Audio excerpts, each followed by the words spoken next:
ನಾನು ಬದುಕಬೇಕಾದ್ರೆ ನೀವು ಬೇಕು, ನೀವು ಬದುಕಬೇಕಾದರೆ ಪ್ರಾಣಿ ಪ್ರಪಂಚ ಬೇಕು, ಪ್ರಾಣಿ ಪ್ರಪಂಚ ಬದುಕಬೇಕಾದರೆ ಭೂಮಂಡಲ ಬೇಕು. ಇಲ್ಲಿ ಸಾಮಾನ್ಯ ವಸ್ತುಗಳು, ಸಜೀವ ವಸ್ತುಗಳು ಎಲ್ಲವೂ ಬೇಕು. ಇದರಾಗ ಒಂದು ಕಡಿಮಿದ್ರೂ ನಡೆಯೋದಿಲ್ಲ. ಎಲ್ಲ ಪ್ರಾಣಿಗಳೇ ಹೋದ ಬಳಿಕ ನಮ್ಮ ಬದುಕೇನಾಗ್ತದೆ? ನೀರಸ, ಅರ್ಥಹೀನ ಆಗ್ತದೆ. ಎಲ್ಲ ಬೇಕಾಗ್ತದೆ. ಮನುಷ್ಯ ಬೇಕು, ಪ್ರಾಣಿಗಳು ಬೇಕು, ಸಸ್ಯಗಳು ಬೇಕು, ಜಡವಸ್ತುಗಳು ಬೇಕು, ಎಲ್ಲವೂ ಬೇಕು.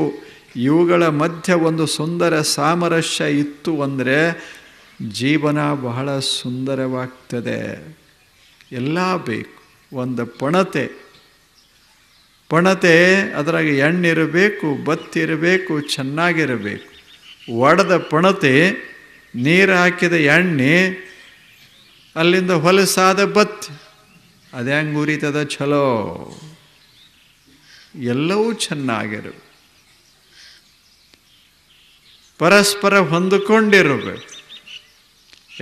ನೀನು ಎಣ್ಣೆ, ನಾನು ನಿನ್ನನ್ನು ಹಿಡ್ದೇನಿ ಅಂತ ಪಣತಿ ಅಂದ್ರೆ, ನೀನು ಬತ್ತಿ ಅಂತ ಎಣ್ಣೆ ಅಂದ್ರೆ ದೀಪ ಹೊತ್ತೋದು ಹೇಗೆ?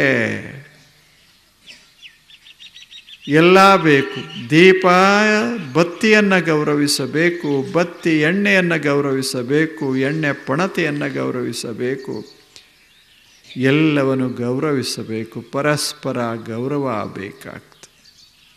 ಈಗ ಮನೆಯದ ಅಂದಾಗ ಪತಿ ಸತಿಯನ್ನು ಗೌರವಿಸಬೇಕು, ಸತಿ ಪತಿಯನ್ನು ಗೌರವಿಸಬೇಕು, ಎಲ್ಲರೂ ಮಕ್ಕಳನ್ನು ಗೌರವಿಸಬೇಕು, ಸುತ್ತಮುತ್ತ ಇರುವ ಜನಾಂಗವನ್ನು ಗೌರವಿಸಬೇಕು. ನಮಗೆ ಸಹಕಾರಿಯಾದ ಪ್ರಾಣಿ ಪ್ರಪಂಚವನ್ನು ಪ್ರೀತಿಸ್ತಾ ಇರಬೇಕು, ಗೌರವಿಸಬೇಕು. Respect the life. ಭಾಳ ಚಲೋ ಮಾತು ಹೇಳಿದರು. Respect the life. ಜೀವ ಜಗತ್ತನ್ನು ಗೌರವಿಸುವ ಮನುಷ್ಯನೇ. ನಿನ್ನ ಪ್ರಾಣ ಎಷ್ಟು ಮಹತ್ವದ್ದೋ ಈ ಜಗತ್ತಿನಲ್ಲಿರುವ ಪ್ರತಿಯೊಂದು ಪ್ರಾಣದ ಜೀವಿಯ ಪ್ರಾಣವೂ ಅಷ್ಟೇ ಮಹತ್ವದ್ದು ಅಂತ ಭಾವಿಸು, ಪ್ರೀತಿಸು. ಎದೆಯೊಳಗೆ ಪ್ರೇಮ ಇರಬೇಕು, ಕ್ರೌರ್ಯ ಅಲ್ಲ. ಅದು ಅಹಿಂಸೆ. ಕ್ರೌರ್ಯ ಅಲ್ಲ, ಕ್ರೂರತನದಲ್ಲಿಯೇ ಸಂತೋಷ ಪಡುವಂಥ ಹೃದಯದ ಅಲ್ಲ, ಅದಕ್ಕೆ ಹಿಂಸಾ ಹೃದಯ. ಕ್ರೌರ್ಯ ಸುಮ್ಮನೆ ನಿಮ್ಮ ಮನೆ ಉರಿದ್ರೆ ನನಗೆ ಆನಂದ ಆಗ್ತಿತ್ತು ಅಂದರೆ ಇದಾಗ ಹಿಂಸೆ. ಕ್ರೌರ್ಯ ಇಂಥದ್ದು ಎಷ್ಟು ನಡೀತದೆ ನಿಮಗೆಲ್ಲ ಗೊತ್ತದೆ. ಒಬ್ಬ ಇಲ್ಲಿ ಮನೆಯವ ಇರ್ತಾನೆ, ಆಚೆ ಕಡೆ ಒಬ್ಬ ಹುಡುಗ ಇರ್ತಾನೆ, ಇವಂದು ಒಂದು ಹುಡುಗ ಇರ್ತಾನೆ. ಇಬ್ಬರು ಪರೀಕ್ಷೆಗೆ ಕೂತಿರ್ತಾರೆ. ಮಜಾ ಕೇಳುವಂಗದ. ಇವಂದೇನು ಯಾವಾಗಲೂ ಆ ಹುಡುಗ ನಪಾಸಾಗಬೇಕು. ಇಲ್ಲವ ಅವಂದು ಹಂಗೆ ಇವನು ಹುಡುಗ ನಪಾಸಾಗಬೇಕು, ನಂದು ಮ್ಯಾಲೆ ಬರಬೇಕು. ಎಷ್ಟು ವಿಚಿತ್ರದ. ಇನ್ನೊಬ್ಬರ ಏಳಿಗೆ ಆಗದೇ ಇದ್ದರೆ ಸಂತೋಷ ಪಡುವಂಥ ಮನಸ್ಸದ ಅಲ್ಲ, ಇದು ಹಿಂಸ. ಇದು ಹಿಂಸ. ಅದರಲ್ಲಿ ಸಂತೋಷ ಪಡುತ್ತದೆ. ಒಳ್ಳೆಯದಕ್ಕಾಗೆಲ್ಲ ಒಂದಿಷ್ಟು ಹೂವಿಗೆ ನೀರು ಹಾಕಿ 4 ಹೂಗಳು ಬಂದಾಗ ಆನಂದ ಪಡೋದೊಂದು ಹೃದಯ, ಅಹಿಂಸಾ ಹೃದಯ. ಒಂದು ಪಕ್ಷಿ ಬಂದು ಗಿಡದ ಮೇಲೆ ಕೂತು ಹಿಂಗೆ ಹಾಡ್ತಾ ಇದ್ದರೆ ನೋಡಿ ಆನಂದ ಪಡೋದೊಂದು ಹೃದಯ, ಅದು ಅಹಿಂಸಾ ಹೃದಯ. ಆ ಪಕ್ಷಿಯಲ್ಲಿ ಬಂದು ಕೂತು ಅಂದ್ರೆ ಯಾವಾಗ ಹೊಡೆದೇನಿ ಯಾವಾಗ ತಿಂದೇನಿ ಅಲ್ಲ, ಹೃದಯ ಹೋಯಿತೋ. ಅದು ಎಷ್ಟು ನಲಿತಾ ಇರ್ತದೆ, ಎಷ್ಟು ಸಂತೋಷ ಪಡ್ತಾ ಇರ್ತದೆ, ಎಷ್ಟು ಮಸ್ತಾಗಿರ್ತದೆ. ಅದೊಂದು ಪಾಪ ಗೂಡ ಕಟ್ಟಿರ್ತದೆ. ಒಂದು ಇಟ ಪಕ್ಷಿ ಎಷ್ಟು ಕಷ್ಟಪಟ್ಟು ಪಟ್ಟು ಪಟ್ಟು ಪಟ್ಟು ಒಂದು ಗೂಡ ಕಟ್ತದೆ. ಅದೇನು ಮಾರುಕಟ್ಟೆಗೆ ಹೋಗಿ ಸಾಮಾನು ತರ್ತದೇನು ಹೇಳಿ? ಏನು ಅದ್ರಾಗ ಟ್ರಕ್ ಅದನ ಮತ್ತೇನರ ವಾಹನಗಳದಾವ? ಏನಿಲ್ಲ. ಬರೇ ಒಂದು ಚುಂಚು ಹಾರೋದು, ಒಂದು ಈಟ ಪಕ್ಷಿ ದೂರ ದೂರ ದೂರ ಹಾರಿ ಎಳೆಗಳನ್ನು, ಹುಲ್ಲಿನ ಎಳೆಗಳನ್ನು ತಂದು ಜೋಡಿಸಿ ಎಷ್ಟು ಸುಂದರವಾದಂಥ ಒಂದು ಕಟ್ಟುತ್ತದೆ. ಕಟ್ಟಿ ಒಂದು 2 ತತ್ತಿಗಳನ್ನು ಇಡ್ತದೆ. ತನ್ನ ಪ್ರಪಂಚ ಇನ್ನು ಬೆಳೀತದೆ ಅಂತ ಅದಕ್ಕೆ ಸಂತೋಷ ಆಗ್ತದೆ. ಹಿಂಗೆ ಒಂದಿಷ್ಟು ಕಾಳು ತಿಂದು ಬರಬೇಕಂತ ಹೋಗಿ ಬರುವುದರಾಗ ಈ ಗಿಡದ ಮಾಲೀಕ ಅದನ್ನು ತೆಗೆದ, ಬೆಚ್ಚದ, ಒಳಗಿರುವ ತತ್ತಿಗಳನ್ನು ಒಡೆದ, ಎಲ್ಲ ಚೆಲ್ಲ ಪಿಲ್ಲಿ ಮಾಡಿದ. ಪಕ್ಷಿ ಬಂದು ಮ್ಯಾಲ ಕೂತು ನೋಡ್ತು, ಕಣ್ಣೀರ ಬಂತು. ಎಷ್ಟು ಕಷ್ಟ ಆಗಿತ್ತು ಕಟ್ಟುವಾಗ. ಆದರೆ ಕೆಡುವ ಮನುಷ್ಯನ ಮನಸ್ಸಿನಲ್ಲಿ ಅದರ ಕಲ್ಪನೆ ಇಲ್ಲದೆ ಇದ್ದರೆ ಹಿಂಸೆ ಅಷ್ಟೆ. ಬ್ಯಾಡೇನು, ಅದರದ್ದು ಭಾವನೆ, ಅದರದ್ದು ಒಂದು ಮನೆ, ಅದರದ್ದು 1-2 ತತ್ತಿಗಳು, ಅದು ಒಂದು ಸುಂದರ ಪ್ರಪಂಚ ಮಾಡಬೇಕಂತ ಭಾಳ ಕಷ್ಟಪಟ್ಟು ಪಟ್ಟು ಪಟ್ಟು ತಂದಿತ್ತು, ಕಟ್ಟಿತ್ತು. ಇಲ್ಲಿ ಅದನ್ನು ತೆಗೆದು ಹಾಕುವಾಗ ಈ ಮನುಷ್ಯಾಗ ಅಷ್ಟು ಆನಂದ ಆಗಿತ್ತು. ತೆಗೆದೊಗದ್ನೆಲ್ಲ ಅಂದ, ಆದರೆ ಎದೆಯೊಳಗಿನ ಪ್ರೇಮವನ್ನು ತೆಗೆದು ಚೆಲ್ಲಿದ್ದ ಅಷ್ಟೇ. ಬೇಕಲ್ಲ ಒಂದಿಷ್ಟು ಸಹಭಾವನ ಬೇಕು. ಇನ್ನೊಬ್ಬರ ಭಾವನೆಗಳನ್ನು ನೋಯಿಸಬಾರದು ಅನ್ನುವ ಭಾವ ನಮ್ಮ ಮನಸ್ಸಿನಲ್ಲಿ ಬೆಳೆದೇ ಇದ್ದರೆ ನಮಗೇನು ಯಾವ ಜ್ಞಾನ ಆಗೋದದೆ? ಯಾವ ಜ್ಞಾನ ಆಗೋದು? ಒಂದೇನೋ ಕಥೆ ಹೇಳ್ತಿರ್ತಾರೆ, ಬಹಳ ಸುಂದರ ಕಥೆ ಅದು. ಮತ್ತು ಕಥೆ ಅಂದು ಕೂಡಲೇ ತಾಸಲ್ಲ, 1 ನಿಮಿಷ. ಒಬ್ಬ ಒಂದು ಮನೆತನ, ಆ ಮನೆಯ ಮಾಲೀಕ ಒಬ್ಬ, ಆತ ಏನು ಉದ್ಯೋಗ ಮಾಡ್ತಾ ಇದ್ದ ಅಂದರೆ ಪಕ್ಷಿಗಳನ್ನು ಹಿಡಿಯೋದು, ಮಾರುಕಟ್ಟೆಗೆ ತರೋದು, ಇದು ಉದ್ಯೋಗ. ಮನೆ ಒಂದು ಕಡೆ, ಅದೊಂದು ಭಾಗ, ಅಲ್ಲಿ ಪಕ್ಷಿಗಳನ್ನು ಸಂಗ್ರಹಿಸ್ತಾ ಇದ್ದ. ಒಂದು ಸಲ ಪಕ್ಷಿ ಹಿಡಿಲಿಕ್ಕೆ ಹೋದ, ಜಾಲ ಹಾಕಿದ. ಹಾಕಿ ರಾತ್ರಿ ಹಾಕ್ತಾರೆ, ಮುಂಜಾನೆ ಅವು ಸಾಯಂಕಾಲ ಹಾಕಿ ಹೋಗಿರ್ತಾರೆ, ಅವು ಬಂದು ಬಿದ್ದಿರ್ತಾವೆ. ಮುಂಜಾನೆ ಅದನ್ನು ತಗೊಂಡು ಬರಕ್ಕೆ ಹೋಗ್ತಾರೆ. ಅವ್ರು ಹಾಕೋದು ಯಾವಾಗ ಅಂದರೆ ಸಾಯಂಕಾಲ ಹಾಕೋದು. ಯಾವುದೇ ಗಿಡದ ಮೇಲೆ ಪಕ್ಷಿಗಳು ಬಂದು ಕೂಡ್ತಿದ್ರೆ ಅವಾಗ ಅವು ಮೇಯಕ್ಕೆ ಹೋಗ್ತಾವೆ. ಬರೋದು ಸಾಯಂಕಾಲ ಬಂದ ಕೂಡಲೇ ಅವಕ್ಕಿವು ಕಾಳು ಕಾಣಿಸ್ಬೇಕು. ಹಂಗೆ ಬಲಿ ಹಾಕಿರ್ತಾನೆ.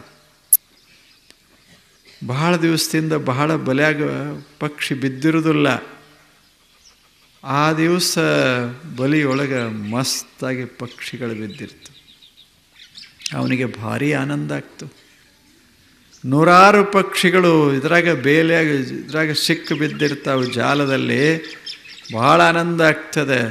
ಅವುಗಳನ್ನೆಲ್ಲ ತಗೊಂಡು ಬಂದು ಅದೇನು ಸಂಗ್ರಹ ಮಾಡ್ತಿದ್ದಲ್ಲ, ಅದೊಂದು ಪಕ್ಷಿಯ ಮನೆ ಮಾಡಿದ್ದ, ಅಲ್ಲಿ ಅದನ್ನು ತಂದು ಇಟ್ಟ. ಏನನ್ನ? ಜಾಲ. ಅದು ಇನ್ನೂ ಅದ್ರಾಗ ಸಿಕ್ಕೊಂಡಿದ್ದು ಪಕ್ಷಿಗಳೆಲ್ಲ. ಆಯಿತು, ಮುಂಜಾನೆ ತೆಗಿಯೋಣ ಸಾವಕಾಶ, ಆ ಬಳಿಕ ಮಾರುಕಟ್ಟೆಗೆ ಒಯ್ಯೋಣ ಅಂತ ಹಂಗೆ ಬಿಟ್ಟಿದ್ದ. ಅವ್ರ ಮಗ ಒಬ್ಬಿದ್ದ. ಅವ ಒಂದು 7-8 ವರ್ಷದ ಹುಡುಗ ಅಷ್ಟೇ, 6-7 ವರ್ಷದ ಹುಡುಗ. ಅವನಿಗಿದೇನೂ ಗೊತ್ತಿರಲಿಲ್ಲ. ಯಾಕೆಂದರೆ ಮನೆ ಬೇರೆ, ಇವ ಆ ಪಕ್ಷಿಯ ಮನೆಯನ್ನು ಏನು ಕಟ್ಟಿದ್ದು ಅದು ಬೇರೆ, ಆ ಸ್ಥಳ. ಅಕಸ್ಮಾತ್ ಈ ಹುಡುಗ ಹೊರಗೆ ಹೋಗಿದ್ದ, ಧ್ವನಿ ಕೇಳ್ತಾ ಇತ್ತು. ಪಕ್ಷಿಗಳ ಧ್ವನಿ ಕೇಳ್ತಿತ್ತು. ಏನದ ಅಂತ ಹೋಗಿ ಅದರ ಹತ್ತಿರ ನೋಡ್ದ, ಪಕ್ಷಿಗಳೆಲ್ಲ ಸಿಕ್ಕು ಬಿದ್ದಿದ್ದು. ಎಲ್ಲ ಪಕ್ಷಿಗಳು, 100 ಪಕ್ಷಿಗಳು ಪಾಪ ಒದರ ಸಿಕ್ಕಾಕೊಂಡಿತ್ತು. ಅವನಿಗೆ ಗೊತ್ತಾಯಿತು, ಈ ಪಕ್ಷಿಗಳಿನ್ನ ಸಾಯ್ತಾವ. ಅವಾಗ ಅವ ಏನು ಮಾಡ್ದ, ಅಲ್ಲೇ ಕೂತ್ಕೊಂಡು ಎಲ್ಲವನ್ನ ಬಿಚ್ಚಿ ಬಿಚ್ಚಿ ಬಿಚ್ಚಿ ಎಲ್ಲ ಪಕ್ಷಿಗಳನ್ನು ಹಿಂಗೆ ಬಿಟ್ಟ. ಅಷ್ಟ್ರಾಗ ತಂದೆ ಬಂದ. ತಂದೆ ಮನಸ್ಸು ಬ್ಯಾರೆ, ಮಗನ ಮನಸ್ಸು ಬ್ಯಾರೆ. ಸುಮ್ಮನೆ ನೋಡಬೇಕು ಎರಡರಲ್ಲಿ. ಕತೆ ಮುಗೀತು. ತಂದೆಯ ಮನಸ್ಸು ಬ್ಯಾರೆ, ಮಗನ ಮನಸ್ಸು ಬ್ಯಾರೆ. ತಂದೆ ಅದನ್ನು ಮುಗಿಸಬೇಕಂತಾನ, ಮಗ ಬಿಡಿಸಬೇಕಂತಾನ. ಎಷ್ಟು ವೈಶಿಷ್ಟ್ಯ! ತಂದೆಗೆ ಭಾರಿ ಸಿಟ್ಟ ಬಂತು. ಇಷ್ಟೆಲ್ಲ ಪಕ್ಷಿಗಳು ಸಿಕ್ಕಾಗ ಇವುಗಳನ್ನು ಬಿಡಿಸಿಬಿಟ್ಟ ಅಂತ ಭಾರಿ ಸಿಟ್ಟ ಬಂದು ಹೊಡೆದ. ಸಿಟ್ಟಿನಾಗಿ ಎಲ್ಲಿ ಹೊಡಿತಾರ ಏನು ಹೊಡಿತಾರ ಗೊತ್ತಾಗೋದಿಲ್ಲ. ಹುಡುಗ ಬಿದ್ದ, ತಲೆ ಒಡಿತು, ರಕ್ತ ಸುರ್ಯಾಕೆ ಶುರುವಾಯಿತು. ಆದರೆ ಹುಡುಗ ತಂದೆಗೆ ಹೇಳ್ದ, ನಾನಂತೂ ಹೋಗ್ತೇನೆ, ಆದರೆ ನನಗೆ ಒಂದು ಸಂತೋಷದ, ನೂರಾರು ಸಾವಿರ ಪಕ್ಷಿಗಳನ್ನು ಮುಕ್ತಗೊಳಿಸಿದೆ ಅನ್ನುವ ಸಂತೋಷ ನನಗದ. ನಮಸ್ಕಾರ, ಹೋಗಿ ಬರ್ತೀನಿ. ಏನು ಬಾಲಕ! ನಾನು ಒಬ್ಬವಾದರೆ ಏನಾಯಿತು, ನೂರಾರು ಪಕ್ಷಿಗಳು ಉಳಿದುವಲ್ಲ. ನಾನು ಬಹಳ ಆನಂದದಿಂದ ಹೋಗ್ತೇನೆ ತಂದೆಯೇ, ನಾನು ಬಹಳ ಸಂತೋಷದಿಂದ ಹೋಗ್ತೇನೆ. ನಂದು ಒಂದು ಪ್ರಾಣ ಹೋಯಿತು, ಸಾವಿರ ಪಕ್ಷಿಗಳ ಪ್ರಾಣ ಉಳಿತು. ಆ ಆನಂದ ನನಗಿದೆ. ಎರಡು ವ್ಯಕ್ತಿಗಳಿಲ್ಲೇ ಹೇಳಿ, ಎರಡು ವ್ಯಕ್ತಿಗಳು ಒಂದೇ ಮನ್ಯಾಗ, ತಂದೆ ಮಗ. ಮಗ ಅಂಥ ಅದ್ಭುತ, ತಂದೆ ಇಂಥ ಕ್ರೌರ್ಯ. ಎರಡರ ಮಧ್ಯೆ ವ್ಯತ್ಯಾಸ ಎಷ್ಟು!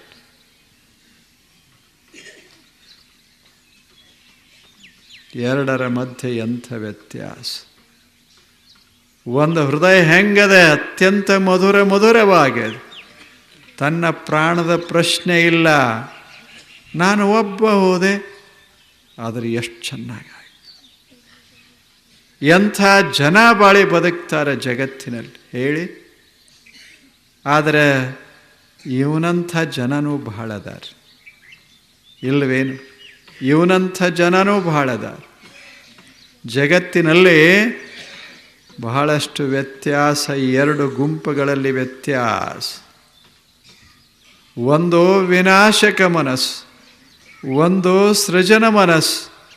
ಎರಡರ ಮಧ್ಯೆ ವ್ಯತ್ಯಾಸ. ಒಂದು ವಿನಾಶ ಮಾಡುವಲ್ಲಿ ಸಂತೋಷ ಪಡ್ತದೆ, ಇನ್ನೊಂದು ಕಟ್ಟುವಲ್ಲಿ, ರಚಿಸುವಲ್ಲಿ, ಬೆಳೆಸುವಲ್ಲಿ ಸಂತೋಷ ಪಡ್ತದೆ. ಎರಡು ಮನಸ್ಸುಗಳಿವು ಶಿಷ್ಯನೇ. ಇವುಗಳನ್ನು ಅರ್ಥ ಮಾಡ್ಕೋಬೇಕು. ನಿನ್ನ ಮನಸ್ಸು ಮಧುರವಾಗಿರಬೇಕು. ಈ ಮಾಧುರ್ಯದಲ್ಲ, ಇದು ಅಹಿಂಸಾ. ಕ್ರೌರ್ಯದಲ್ಲ, ಇದು ಹಿಂಸೆ ಆಗಬೇಕು. ಇಲ್ಲೊಂದು ಟೇಬಲ್ ಇಟ್ಟಾರೆ, ಸ್ವಚ್ಛ ಸುಂದರ ಮಾಡಿಲ್ಲ. ಶಿವಾಯ ಸುಜ್ಞಾನಿವರ ನಮಃ ಶಿವಾಯ ಸೌಂದರ್ಯ ನಿಧೇ ನಮಃ ಶಿವಾಯ ಸೌಖ್ಯ ಸಮುದ್ರ ನಮಃ ಶಿವಾಯ ಸೌಮ್ಯ ಶರನಿಧೇ ನಮಃ ಶಿವಾಯ ಹೃದಯಾವಾಸ ನಮಃ ಶಿವಾಯ ಹೃದಯಾವಾಸ ನಮಃ ಶಿವಾಯ ಹೃದಯಾವಾಸ ನಮಃ ಶಿವಾಯ. ಓಂ ಪೂರ್ಣಮದಃ ಪೂರ್ಣಮಿದಂ ಪೂರ್ಣಾತ್ ಪೂರ್ಣಮುದಚ್ಯತೆ ಪೂರ್ಣಸ್ಯ ಪೂರ್ಣಮಾದಾಯ ಪೂರ್ಣಮೇವಾವಶಿಷ್ಯತೆ. ಓಂ ಶಾಂತಿಃ ಶಾಂತಿಃ ಶಾಂತಿಃ.